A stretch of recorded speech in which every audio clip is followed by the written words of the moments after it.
Hello दोस्तों, आप लोग कैसे हैं। आप लोगों का स्वागत है झाकास एजुकेशन में। दोस्तों, हम लोग भारतीय प्राचीन इतिहास पढ़ रहे हैं, जिसमें से साहित्यिक साक्ष्य, विदेशी यात्रियों के विवरण, पुरातत्व संबंधित साक्ष्य के बारे में बता चुके हैं। जैसे साहित्यिक साक्ष्य में धार्मिक साहित्य और लौकिक साहित्य है। धार्मिक साहित्य में वेद, उपवेद, उपनिषद, ब्राह्मण ग्रंथ, अरण्यक, इसके बारे में हम बता चुके हैं। और विदेशी यात्रियों में भी जैसे हैं हेनसांग, फायान, ये इसके बारे में बता चुके हैं। इसके बाद में पुरातात्विक संबंधी साक्ष्य में है जो अभिलेख हैं और उसमें स्मारक भी हैं, ये सब बता चुके हैं। और इसमें हम लोग पढ़ेंगे पाषाण कालीन युग। ठीक है दोस्तों, तो चलिए हम लोग स्टार्ट करते हैं। पूरा पाषाण कालीन युग से पहले एक पॉइंट और हम लोग देख लें इतिहास के बारे में। इतिहास को जानने के लिए 3 भागों में विभाजित किया गया है: प्राग ऐतिहासिक काल, आद्य ऐतिहासिक काल और ऐतिहासिक काल। प्राग ऐतिहासिक काल उस काल को कहते हैं जिस काल में मनुष्य ने घटनाओं का कोई लिखित विवरण नहीं रखा। इस काल के विषय में जो भी जानकारी मिलती है वह पाषाण के उपकरणों, मिट्टी के बर्तनों, खिलौने आदि से प्राप्त होता है। और दूसरा है आद्य ऐतिहासिक काल। इस काल में लेखन कला के प्रचलन के बाद भी उपलब्ध लेख पढ़े नहीं जा सकते हैं। मतलब लिखा हुआ शब्द मिला है, जैसे सिंधु घाटी सभ्यता है, उसमें लिखा हुआ शब्द मिला है लेकिन उसे अभी पढ़ा नहीं गया है। और ऐतिहासिक काल, मानव विकास के उस काल को ऐतिहासिक कहा जाता है जिसके लिए लिखित विवरण उपलब्ध है। जैसे वैदिक काल है, इसमें लिखित विवरण भी है और उसे पढ़ा भी गया है। अब हम लोग पाषाण कालीन युग की बात करेंगे, तो चलिए स्टार्ट करते हैं पाषाण कालीन युग। दोस्तों, बता दें, जब पृथ्वी पर होमो सैपियंस मानव विकास विकसित हुआ तब यह समय उसके लिए बहुत ही चुनौतीपूर्ण था। केवल 2 हाथों और साधारण बुद्धि के अतिरिक्त उसके पास जीवन व्यतीत करने के लिए कोई विशेष साधन नहीं था। और यह काल पूरा पाषाण काल युग था, जिसमें मुख्य व्यवसाय शिकार करना था। मानव ने अपनी रक्षा और भूख मिटाने के लिए सर्वप्रथम पत्थर के औजारों का ही सबसे अधिक उपयोग किया, क्योंकि पत्थरों से ही शिकार करते थे। पत्थरों से बने औजारों में समय समय पर परिवर्तन हुए, इसलिए पाषाण युग को 3 भागों में डिवाइड किया गया है। जैसे पहला है पूरा पाषाण युग, और दूसरा है मध्य पाषाण युग, और तीसरा है नव पाषाण युग। पहला पूरा पाषाण 3 भागों में, इसमें भी डिवाइड 3 भागों में किया गया है, जिसमें से निम्न पूरा पाषाण काल, मध्य पूरा पाषाण काल, उच्च पूरा पाषाण काल है। दोस्तों, जिसमें से हम लोग पूरा पाषाण काल के बारे में बताएंगे, इसके बाद में इन तीनों के बारे में बात करेंगे। पूरा पाषाण काल युग, इसमें दोस्तों पूरा पाषाण काल में मानव पहले खुले आकाश के नीचे, नदियों के किनारे या झील के पास रहता था। इससे उसे शिकार करने में आसानी होता था। वह पत्थर के औजारों से पशुओं का शिकार करता था। शिकार से प्राप्त मांस ही भोजन ही उसका मुख्य भोजन था। दोस्तों, बता दें, थोड़े समय बाद मानव ने गुफाओं में रहना प्रारंभ किया, क्योंकि उसे तब तक घर बनाना नहीं आता था। वह शिकार के खोज में लगातार घूमता रहता था। इस प्रकार उसका कोई अस्थायी आवास नहीं था। उसी समय आग के प्रयोग की जानकारी की। पूरा पाषाण युग के आखिरी समय में उसने चित्र बनाना भी सीख लिया। जैसे भीमबेटका है जो मध्य प्रदेश में है, वहाँ अनेक चित्र मिले हैं। और कृषि और पशुपालन नहीं जानते थे ये लोग, क्योंकि इनका स्थायी आवास नहीं था। इसका कार्यकाल 25 लाख बीसी से 10,000 बीसी तक माना जाता है। दोस्तों, कुछ लोगों को बीसी और एडी में का मतलब पता होगा और कुछ लोगों को नहीं पता होगा, लेकिन फिर भी हम बता दे रहे हैं इसके बारे में क्या होता है बीसी और एडी।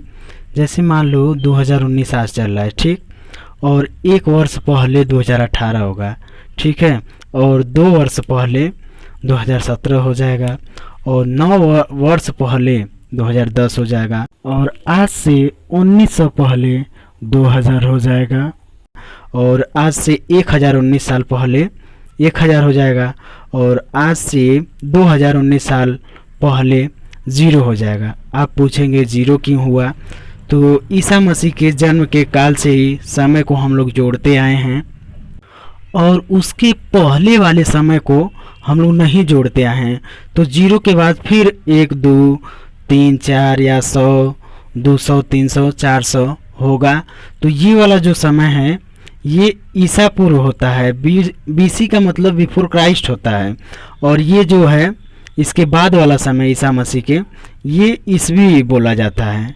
ठीक है दोस्तों, आप कहेंगे उल्टा क्यों हुआ है? तो उल्टा इसलिए हुआ है क्योंकि जब से ईसा मसीह के जन्म से मतलब कैलेंडर जो यूज हुआ है अंग्रेजों वाला ग्रेगोरियन कैलेंडर है, तो उसके ईस्वी के बाद वाला समय हम लोग जोड़ते आए हैं, न कि पहले वाला। इसलिए कन्फ्यूजन है। ठीक है। और जैसे 400 में अगर व्यक्ति है, ठीक है, अगर वो 50 वर्ष जीवित रहा तो 350 ईस्वी में मरेगा, क्योंकि जब से कैलेंडर बनाया गया है उस समय को शामिल करते आ रहे हैं। उससे पहले वाले समय को नहीं पता था तो उसे BC कर दिया गया, उल्टा कर दिया गया उसे। और ईस्वी के ईसा मसीह के ईस्वी के बाद वाला समय को AD लिख दिया गया। AD का मतलब होता है एनोन डोमिन। ठीक है, आप ईस्वी लिखें बाद वाला समय को या पहले वाला समय को BC लिखें, तो इस तरह लिख सकते हैं। ठीक है दोस्तों, उम्मीद करता हूँ आप लोगों को समझ में आ गया होगा। अब हम लोग पूरा पाषाण काल में निम्न पूरा पाषाण काल की बात करेंगे। ठीक है दोस्तों, तो चलिए निम्न पूरा पाषाण काल देख लेते हैं। दोस्तों बता दें 1863 ईस्वी में रॉबर्ट ब्रूसफुड नामक विद्वान ने निम्न पूरा पाषाण काल से संबंधित पूरा अवशेष पाकिस्तान एवं मद्रास से प्राप्त किए थे। और इस काल के औजार थे हस्त कुठार, जिसे हैंड एक्स कहा जाता था, मतलब हाथ का हथौड़ा, और विदाड़ी है, और क्लीवर उद्योग है। ये है जो निम्न पाषाण काल के औजार हैं। और नेक्स्ट है मध्य पूरा पाषाण काल। हम लोग पूरा पाषाण काल में ही पढ़ रहे हैं, जिसमें निम्न पूरा पाषाण काल है और मध्य पूरा पाषाण काल है। ठीक है, मध्य पूरा पाषाण काल में दोस्तों बता दें भारतीय इतिहासवेत्ता डॉक्टर HD सांकलिया ने मध्य पूरा पाषाण काल को फलक संस्कृति का नाम दिया है। इसमें औजार सल्क या फ्लेक से बने होते थे, जैसे चाकू की तरह पत्थरों में धारेदार औजार होता था इस काल में। ठीक है, और नेक्स्ट है उच्च पूरा पाषाण काल। इसमें होमो सैपियंस मानव का उदय हुआ और मानव विकास की प्रक्रिया बहुत तीव्र हो गई। ठीक है, अब पूरा पाषाण काल के कुछ मुख्य पॉइंट हैं और औजार हैं जो मिले हैं, उसके बारे में हम बता रहे हैं। और कहाँ से मिले हैं, किस नदी घाटी से प्राप्त हुए हैं, उसके बारे में हम लोग बात करेंगे। ठीक है दोस्तों, तो चलिए स्टार्ट करते हैं हम लोग। दोस्तों बता दें भारत में सबसे पुराना हस्त कुठार सोहन घाटी से प्राप्त हुआ है। ठीक है, और नेक्स्ट है लोहदा नाला है जो उत्तर प्रदेश में है। ये भेलन घाटी से, यहाँ से पशु की हड्डी से बनी मूर्ति प्राप्त हुआ है। ठीक है, और नेक्स्ट है हथनौर। हथनौर जो है एक जगह है जो मध्य प्रदेश में है। यहाँ से हाथी का सबसे पुराना जीवाश्म पाया गया है। और इस काल में जैसे खुरचनी, फलक, वेदनी, वेधक तथा तक्षड़ी इसी संस्कृति के प्रधान उपकरण माने जाते थे। दोस्तों बता दें पूरा पाषाण काल में आग का आविष्कार हुआ, जबकि नव पाषाण काल में पहिए का आविष्कार हुआ।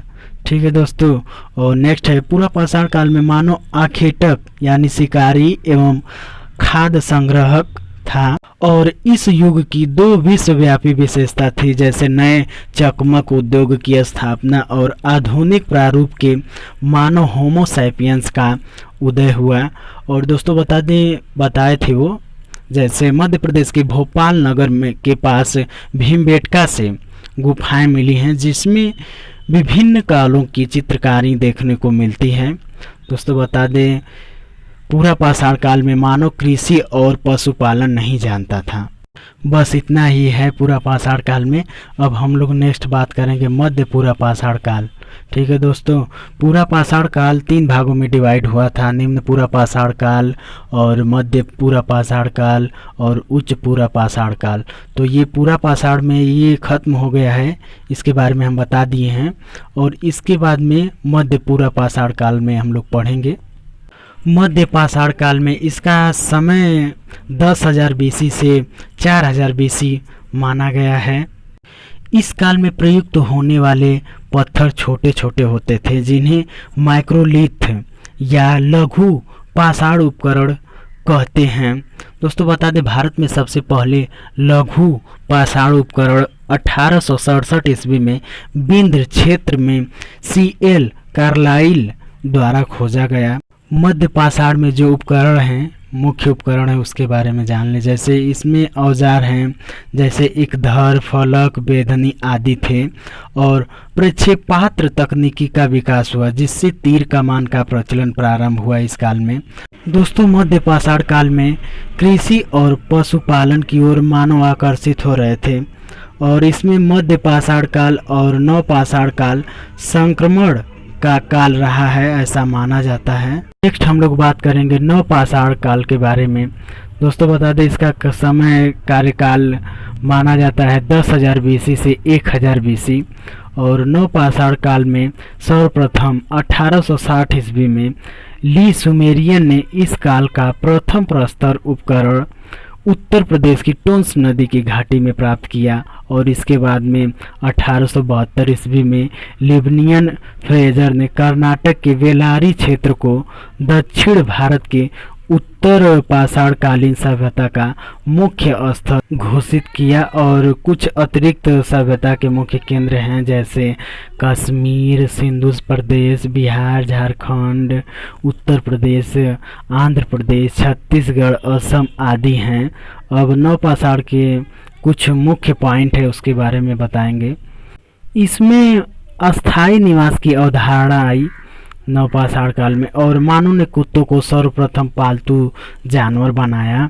और नेक्स्ट है, जैसे इस काल के लोग पालिशदार पत्थर के औजार और हथियारों का प्रयोग करते थे। दोस्तों बता दें, मानव ने सर्वप्रथम कृषि का आरंभ किया, और गर्त आवास जिसे बुर्ज होम कहा जाता है, और मानव शव के साथ कुत्ता दफनाना, बड़ी मात्रा में अस्थि के औजार और पोत निर्माण, उनके साथ से अस्थायी जीवन, एक समाज का निर्माण हुआ था। पाषाण काल में इतना ही पॉइंट है, जो मुख्य पॉइंट था उसे हम डिस्कस कर चुके हैं। और पाषाण काल जैसे प्राग ऐतिहासिक काल में आता है, और दूसरा आदि ऐतिहासिक काल में हम लोग पढ़ेंगे, जैसे सिंधु घाटी की सभ्यता। इसमें कुछ लिपि मिली है, लेकिन उसको अभी पढ़ा नहीं गया है।